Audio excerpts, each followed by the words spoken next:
everyone, my name is Stuti and I welcome all of you to the official digital platform of IPMverse powered by CH Edgemakers. Today we are going to talk about an exam called JIPMAT. What is JIPMAT? JIPMAT is basically the Joint Integrated Program for Management Admission Test. It has three sections: QA, LR and VA. So QA has 33 questions, LR has 33 questions and VA has 34 questions, right?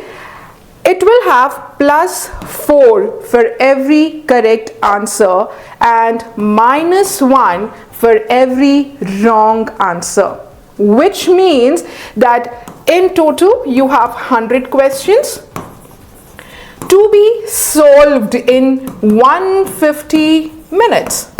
100 questions to be solved in 150 minutes. In all, what will be the total marks? 400. 100 questions +4 for every correct answer. The total marks would be 400. The duration would be 150 minutes. The total number of questions would be 100. Type of questions would be MCQ, that is multiple choice question. What is multiple choice question? There are 4 options given to you and you have to select one out of those options given to you. Those are called multiple choice questions. Right, so this is a brief of the exam pattern of JIPMAT. The seat intake, so basically JIPMAT is for the admission in the colleges like IIM Jammu and IIM Bodh Gaya. So both of these colleges accept JIPMAT scores. Just like IPMAT Indore for Indore, IIM Indore, IPMAT Rohtak for IIM Rohtak, and PAT for Narsi Monji. In the same way, JIPMAT is accepted by IIM Jammu and Bodh Gaya. They have 120 seats intake in those colleges. What is the exam fee? So for general category and OBC, the exam fee is INR 2000. For SC, ST and PWD, that is scheduled caste, scheduled tribe and person with disability, the fee is 1000. The exam fee, that is the application fee, the JIPMAT application fee. For transgender, it is INR 1000, and for any person appearing for the exam who is outside, who is not from India, from outside India, the exam fee would be INR 10,000.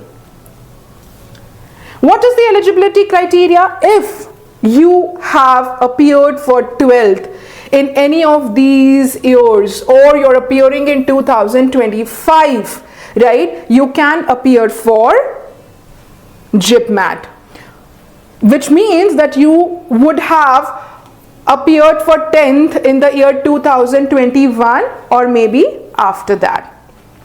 For any general candidate to be eligible to appear for JIPMAT, you have to score minimum of 60% in 10th and 12th or equivalent. And for SC, ST and PWD, you have a relaxation, and that is 55%. The eligibility criteria for SC, ST and people with disability would be 55%. Any 12th, so grade 12 or equivalent, if you are completing grade 12 or equivalent course by the end of 31st July 2025, then you can also apply for GMAT. If you are a person who is appearing 12th from any of the foreign board like IGCSE or IB, you are also eligible to appear. If you're fulfilling these criteria, then you are also eligible to appear for JIPMAT. This is a category-wise sectional cutoff for the last year. For the general category, we had the QA had the sectional cutoff of 50, the data interpretation had 50, and verbal ability had 50. For economically weaker section, this was the sectional cutoff for the last year, that is 2024. All right, now how do they actually select the candidates? Okay, what is the breaking rule for the merits when you have appeared for JIPMAT? Now when you have already appeared for JIPMAT, now how will they select you? overall JIPMAT score. So the person, so for example, let's compare two people, all right. If the person who has scored higher will be ranked high. Now two of the people who have scored the same, what will they do? The second preference would be they would give to class 12th ka score. Now the person who have scored higher in class 12th would be given preference.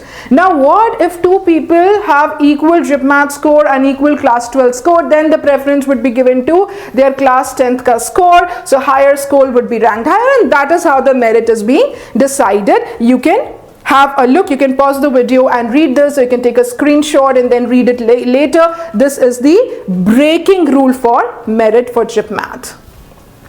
Quantitative aptitude, almost all the topics get covered. So these are the topics for quantitative aptitude, these are the topics for DILR, and these are the topics for verbal ability and reading comprehension section.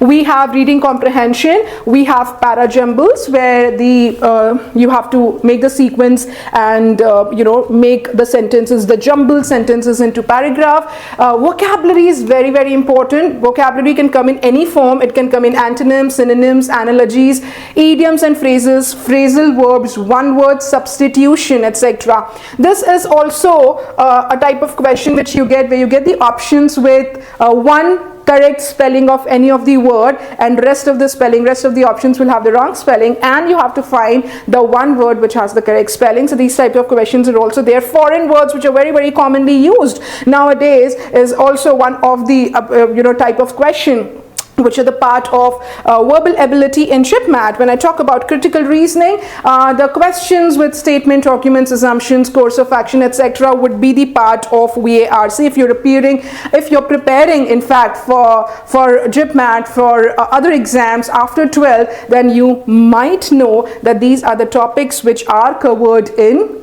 verbal ability. Then English usage, of course, that will have the error finding in the form of fill in the blanks or in the form of sentences, etc. So you'll have the error finding as well. So this was a brief the questions, the topics, the type of questions which get covered in the exam. All right, now what are the key takeaways? Let's quickly discuss that. Sections, we have 3 sections: QA, LR and VARC. The exam pattern, there are total 100 questions. I already told you the division of the questions in the particular section. So we have 100 questions. We have +4 for every correct answer, and 1 mark will be deducted for every incorrect answer you attempt. Okay. So now, when will JIPMAT 2025 admit card be available? Well, ideally, tentatively, if I talk about it, it should be available in the end of June 2025. The admit card should be available to you. Does IIM Ranchi accept JIPMAT scores? No. It accepts IPMat Indore's score. JIPMAT scores are accepted by IIM Jammu and IIM Bodh Gaya. Are you eligible for JIPMAT if you are in class 12th? Of course, fulfilling all the eligibility criteria which we just discussed a few minutes back. If you fulfill all those eligibility criteria, then you are definitely eligible for JIPMAT, even if you are in grade 12.